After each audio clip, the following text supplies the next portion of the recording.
Oke men, ketemu lagi sama gua men. Ini sekarang gua mau bahas profesi data scientist nih. Ini profesi lagi booming banget, lagi ngetop banget nih di Indo nih. Jadi ini gua mau bahas nih data scientist tuh apa sih?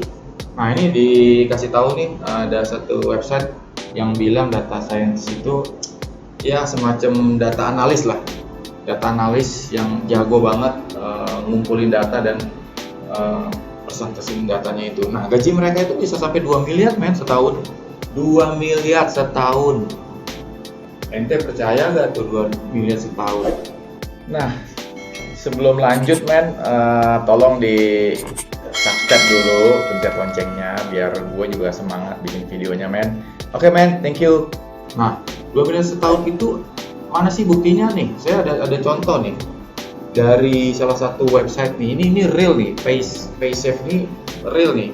Ini di Amerika. Di Amerika itu rata-rata gajinya tuh 96.000 something setahun. Nah, kalau untuk orang-orang yang baru lulus, maksudnya orang-orang yang baru masuk profesi data science ini, itu gajinya di awal-awal tuh sekitar 66.000 dolar per tahun. Nah, coba kaliin men, nih gue kaliin ya, 66.000 kali, ambillah rate-nya 15.000 ya, 1 dolar ya, 15.000 rupiah. Nah itu sekitar hampir 1 M men, hampir 1 M. Jadi 990 juta, 990 juta, iya hampir 1 M. Gila setahun. Itu awal loh, baru gaji-gaji first level loh. Ini kalau gue bagi 12 gajinya sebulan itu gajinya gue bagi 12 ya, itu sekitar 80-an lah, 80 juta lah sebulan.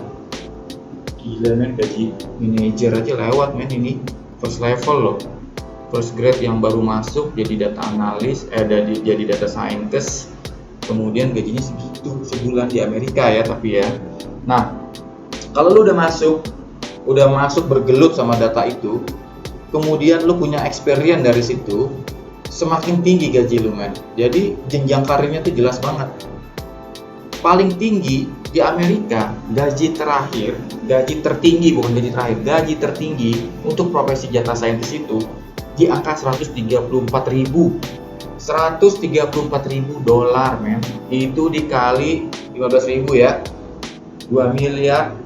Gila, 2 miliar. 2 miliar itu lu kerja 1 tahun udah bisa beli rumah men. Nah ini per bulannya nih 167 juta. Ini selevel sama gaji-gaji direksi men di Indonesia, ya kan? Padahal level lo tuh hanya level mid manajemen gitu, mid sampai ya itulah, data di tengah-tengah lah, bukan high level.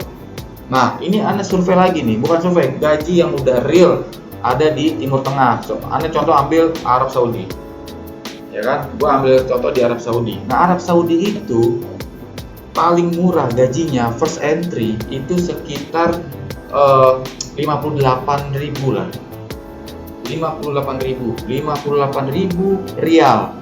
Nah 1 rialnya itu sekarang setara dengan ya sekitar 3.900 lah, 3.900 rupiah per rial.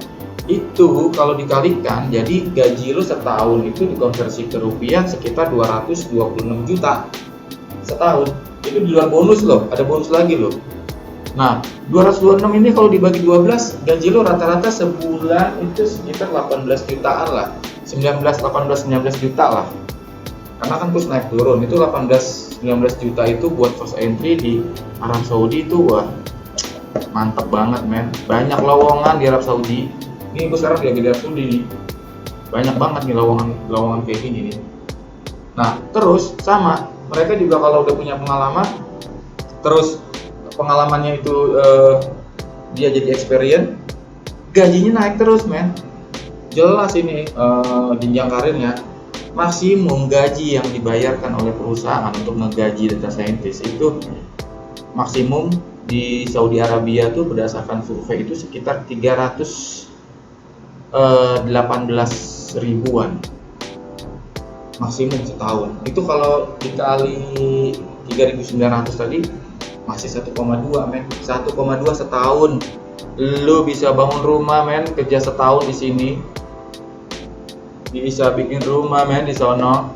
Tuh gaji lu sebulan kalau dibagi 12 tuh jadi 100 jutaan tuh.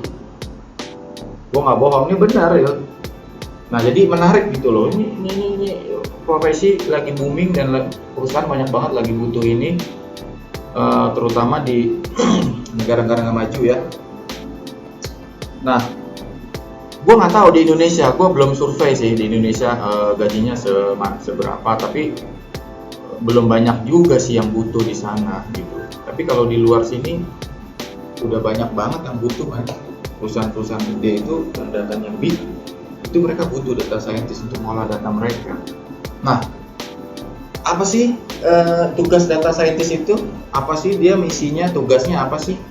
Nah ini gue coba bahas nih, dapat dari referensi dari website, misi sama tugasnya seorang data scientist. Yang pasti data scientist itu ya bergelut dengan data lah dia. Nah apa sih tugas-tugas beliau gitu kan? Nah nih gue dapat dari website nih ya. Jadi data scientist itu sebenarnya dia nganalisis, tugasnya tuh nganalisis data. Data-data yang banyak, big data gue sebutnya itu, banyak datanya, macam-macam datanya dikumpulin satu tempat, kemudian dia bikinlah satu sistem, satu program yang bisa ditampilkan data itu ke para manajemen, direksi, kemudian stakeholder, komisaris, pemegang saham. Nah jadi data-data yang tersebar itu di mana-mana dikumpulin di satu tempat, kemudian data itu diolah menjadi satu yang bisa diambil kesimpulan gitu loh. Itu apa ya istilah kerennya, insight lah gitu, gue dengar sih gitu ya, insight. Ini bisa lihat, jadi oh ternyata bisnis gue ini kayak gini ya. Nah jadi si orang-orang kalangan atas itu para eksekutif itu dia udah tinggal ngelihat ngambil kesimpulan dari data-data yang udah diolah itu sama si data analis. Keren banget kan, ini prestis banget ini profesi kalau menurut gue gitu kan, dari gajinya aja 2 miliar. Nah ini nih, jadi jobnya, tugas kerjaannya ngapain sih data scientist tuh? Dia tuh ada salah satunya itu collecting large amount of pokoknya data lah, pokoknya dia ngumpulin data, terus datanya dipindahin ke satu tempat, datanya sudah diketahui ini apa, informasi apa yang tersimpan di data itu dikumpulin di satu tempat ya, kemudian data itu nanti akan digunakan untuk problem solving bisnis. Misalnya nih, produk apa nih yang paling laku sih di masyarakat. Nah itu pertanyaan-pertanyaan simpel itu tuh muncul dari orang-orang bisnis development, sales marketing, kemudian direksi. Terus mana sih produk-produk yang nggak laku di market sih? Gitu, gua harus drop nih produk ini nih. Nah itu tuh pertanyaan-pertanyaan itu tuh bisa dijawab sama si data scientist ini dengan mengolah data yang sebegitu besar. Dia bisa menyimpulkan dari data itu. Nah itu jadi problem solving related business problem. Nah terus apa yang harus dikuasai oleh si data scientist itu untuk bisa mengolah data-data yang besar itu? Yang pasti dia tahu bahasa pemrograman, programming, software developer, coding. Nah ini banyak bahasa pemrograman tuh di dunia sekarang ini. Salah satunya ya ada Java, ada .NET, ada Visual C. Kemudian yang baru-baru ini nih lagi ngetrennya ada Python, ada R. Kemudian ada SAS ini tools ya dari salah satu produk. Kemudian juga ada DAX itu dari Microsoft di Power BI itu menarik tuh, ntar kita bahas tuh. Banyak banget. Tapi kalau lu udah punya basic pemrograman, untuk masuk ke sana tuh nggak susah. Oke, yang kedua, lu harus tahu statistik, Tapi statistik di anak-anak kuliahan tuh udah diajarin, minimal 4 SKS tuh diajarin statistik. Kayak agregasi, penjumlahan dari beberapa matriks gitu tuh itu udah ada di statistik semua. Itu udah dapet lah minimal 4 SKS lah semua mata kuliah, semua jurusan tuh dapet gitu. Jadi tinggal dikembangin aja. Dan sekarang banyak kok software-software statistik yang udah nggak perlu ngitung manual gitu. Jadi coba googling deh. Jadi apa aja nih statistik yang dibutuhin nih gitu. Dan rumus-rumusnya tuh sudah ada semua di tools itu. Nanti kita bicara tools tuh di bawahnya tuh. Nah sekarang jobsnya dulu kan. Nah jobsnya harus tahu statistik. Kemudian apalagi tuh ya kayak analytical lah, analisis dari data-data itu yang udah dikumpulin, kemudian dibuat programnya, kemudian dibuat rumus-rumus regresi statistik. Nah kemudian dianalisa men. Nah analisanya itu lu mesti punya latar belakang juga, pengetahuan tentang misalnya analisanya terkait keuangan, lu harus tahu finance, lu harus tahu accounting, lu harus tahu jurnal. Baca deh itu Pak. Rata-rata sih udah dapat sih di kuliahan. Nah terus tugasnya lagi data scientist itu dia ada di tengah-tengah antara orang IT sama orang bisnis. Nah biasanya orang IT itu ada programmer, ada orang yang ngurusin networking, ada yang ngurusin server. Nah biasanya mereka nggak terlalu fokus ke bisnis gitu loh. Dia nggak ngerti data itu harus artinya apa. Nah data scientist ini berdiri di tengah-tengah. Dia yang mendapat masukan dari orang-orang bisnis untuk mendrive IT, untuk mendrive programmer harus seperti apa data itu diolah. Nah ini challenge banget nih. Tapi kalau udah masuk ke situ wah enak banget men. Gua udah ngerasain tuh kayak di dunia kayak gitu tuh ngubungin antara dua tim yang menurut gua sih jauh berbeda loh kepentingannya. Nah terakhir ini dari data yang diolah kemudian dipresentasikan itu apa sih yang pengen dihasilkan? Sebenarnya cuma pengen satu men, lihat pola dari data yang ada itu. Dia mau lihat pola. Nah apa sih contohnya? Misalnya tadi ada pertanyaan produk mana sih yang nggak laku di pasaran. Nah dari data yang diolah tadi udah ketahuan bahwa oh semakin hari atau semakin setiap minggu atau setiap bulan nih produk ini semakin turun ya pelanggannya, jumlahnya semakin turun ya dari tahun ke tahun, dari bulan ke bulan. Nah itu udah ketahuan regresi. Jadi patternnya udah ketahuan gitu, produk itu tuh nggak laku di pasaran gitu. Jadi buat apa dilanjutin? Itu kan sebenarnya rekomendasi buat orang-orang salesman. Lo ngapain sih jualan produk itu udah nggak laku gitu kan? Nah itu balik lagi nanti insight-nya si orang-orang salesman. Misalnya produk ini walaupun nggak laku tapi ini punya branding loh gitu misalnya. Jadi tetap aja pertahanin. Oke, itu udah keputusan marketing. Tugas data scientist itu cuma ngasih tahu ini loh realnya data di lapangan tuh kayak gini gitu. Nah ada juga hal-hal lain, misalnya customer mana sih yang rutin beli di kita. Nah itu pertanyaan simple sebenarnya. Customer siapa sih yang rutin dalam 1 tahun ini sering beli di kita dan jumlahnya banyak gitu. Atau customer mana sih yang belinya sedikit tapi nggak pernah ngutang gitu. Terus customer mana sih yang beli banyak tapi kalau bayar itu sering terlambat. Nah itu tuh pertanyaan-pertanyaan simpel gitu. Nah disitulah tugas data scientist. Jadi dia mencatat semua keinginan orang-orang bisnis, orang-orang direksi. Kemudian dia akan ngobrol nanti sama orang-orang IT khususnya programmer untuk menampilkan atau menyiapkan data-data yang akan dipresentasikan tadi. Oke, nah tadi kan udah ketahuan tuh tugas-tugasnya tuh job desk dari si data scientist itu, ya kan? Nah, mereka tuh perlu alat men untuk kerja. Sama tukang jahit tuh, ya kan? Lu jahit pakai tangan lama banget jadinya. Kalau lu pakai alat, itu cepat jadinya. Terus lu juga bisa fokus ke tujuan kerjaan lo gitu loh. Oke, nah ini toolsnya nih. Jadi alat-alatnya yang digunakan, biasanya digunakan oleh mereka seorang data scientist. Yang pertama, data visualization. Data visualization itu software untuk nampilin data yang sudah dikumpulkan tadi, diolah tadi ke dalam ke server, kemudian data itu divisualisasikan gitu loh.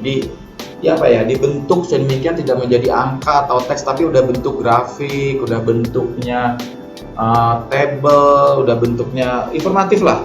Jadi untuk orang baca tuh ngerti gitu loh, nggak ribet, nggak jelimet gitu. Nah ini yang machine learning nih. Machine learning ini juga ini lebih dalam lagi tentang tugasnya data scientist. Ini nanti tersendiri sih untuk machine learning ini. Nah, terus dari machine learning ini biasanya mereka itu algoritma untuk intelijen, man.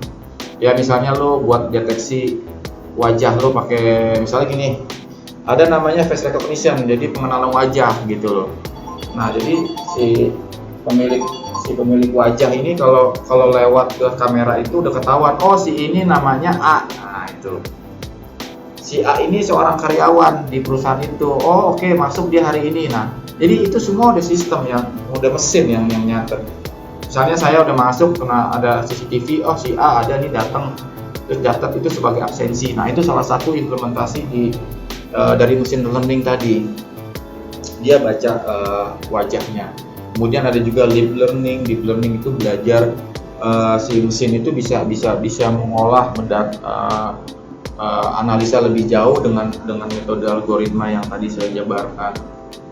Nah, dari situ si mesin sudah bisa punya pattern ya, dari data-data yang tersimpan di sistem itu udah punya pattern. Misalnya tadi berapa banyak si orang itu datang, hadir gitu kan, berapa sering. Nah, terus oke, lanjutnya tuh ada data preparation tuh. Data preparation itu data-datanya ini kan kalau si data analis ini kan tugasnya nyebarin data tuh, ngumpulin data yang tersebar itu dikumpulin sama dia. Nah, itu disebutnya salah satu jadi data preparation. Dikumpulin, kemudian habis dikumpulin dia akan olah data itu. Nah, itu salah satu tugas dari si data scientist, dia mempersiapkan data-datanya. Nah, yang terakhir ini data text analytic. Nah, text analytic ini biasanya data-datanya diambil dari internet nih, e-commerce. Jadi dikumpulin dari website, bisa dari Twitter, bisa dari Facebook, bisa dari Instagram, macam-macam dikumpulin ke dalam satu data warehouse. Nanti itu bisa dijadikan satu referensi lagi buat datanya sebagai data tambahan. Nah, itu kira-kira tools atau software-software yang nanti bisa digunakan oleh si data scientist. Nanti mungkin kalau teman-teman minat memperdalam profesi data scientist ini, saya akan bahas mengenai dua software aja nih yang biasa digunakan, data visualization sama data preparation. Nah, data visualization itu mungkin yang umum sekarang produknya itu Power BI nih. Power BI lagi booming banget. Soalnya di kantor saya juga gunakan itu sih, Power BI. Nah, terus data preparation ini apa? Data preparation ini saya pakai, kalau memang mau bahas nanti saya punya experience juga di SQL Server. Itu punyanya Microsoft juga produknya. Kemudian saya juga bisa demokan itu nanti kalau memang banyak teman-teman yang mau untuk bahas itu. Oke. Jadi data visualization sama data preparation bisa dibahas di video-video saya selanjutnya gitu. Oke, thank you man. Nanti saya akan buat lagi video yang terkait dengan ini kalau sempat ya man. Oke, thank you. Terima kasih.